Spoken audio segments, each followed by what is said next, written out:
शेतकरी महाएल्गार मोर्चाचा आज दुसरा दिवस आहे आणि आपल्या सोबत रविकांत तुपकरे आहेत। भाऊ, काय सांगणार, आज मोर्चाचा दुसरा दिवस आहे, नेमका कुठल्याही प्रकारचा तोगडा निघालेला नाही, मार्ग निघालेला नाही आहे, तर काय भूमिका आहे तुमची यावर? असं आहे की महाराष्ट्रातल्या शेतकऱ्यांमध्ये संतापाची आणि असंतोषाची लाट आहे। एक तर सोयाबीनला भाव नाही, कापसाचे भाव पडलेले आहेत आणि आमच्यावर सरकारच्या चुकीच्या धोरणामुळे जे कर्ज झालेलं आहे त्यामुळे आम्हाला कर्जमुक्त करावा अशी मागणी शेतकऱ्यांची आहे।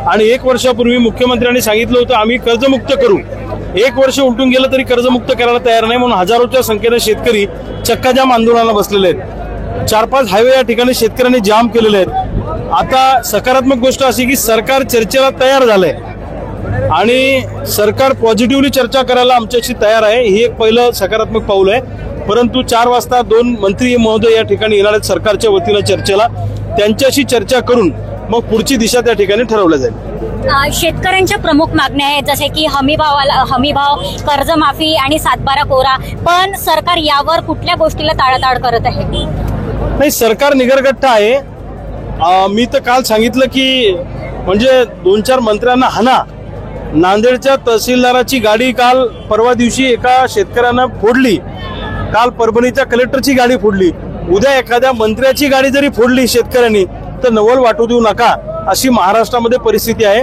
सगळ्या शेतकरी पुत्रांमध्ये असंतोषाची भावना आहे। सरकारनं या आंदोलनाची दखल घेतली नाही तर नागपूरवरून एकही रेल्वे कोणत्याही दिशेनं जाणार नाही, हा निर्णय आमचा झालेला आहे।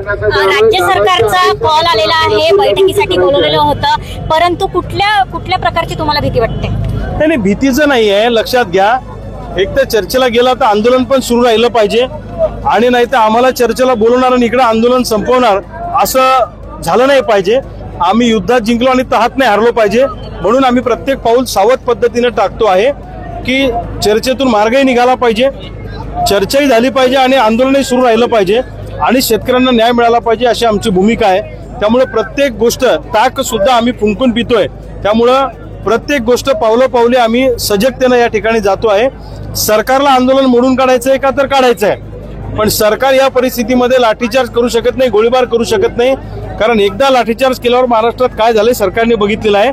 पूर्ण महाराष्ट्रातल्या शेतकऱ्यांच्या आंदोलनाकडे लक्ष आहे, न्याय मिळाल्याशिवाय माघार नाही, अशी आमची भूमिका।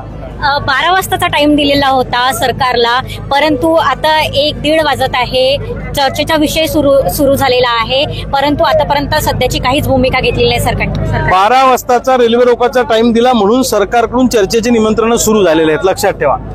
आणि मग आम्ही सांगितलं की मग सरकार चर्चा करायला तयार आहे, मार्ग काढायला जर सरकार तयार असेल तर आम्ही रेल्वे रोको थोडा पुढे ढकलू। रेल्वे रोकोचं हत्यार आमचं शेवटचं हत्यार आहे, रामगिरीवर जाण्याचं हत्यार आहे, विमानतळ बाजूलाच आहे, त्यामुळे आमच्या समोर सगळे पर्याय खुले आहेत। सरकारनं जर का कानकून केलं, चर्चेला म्हणजे नकार दिला किंवा मागे पुढे केलं, प्रश्नांवर मार्ग निघाला नाही तर आमच्या समोर सगळे पर्याय खुले आहेत।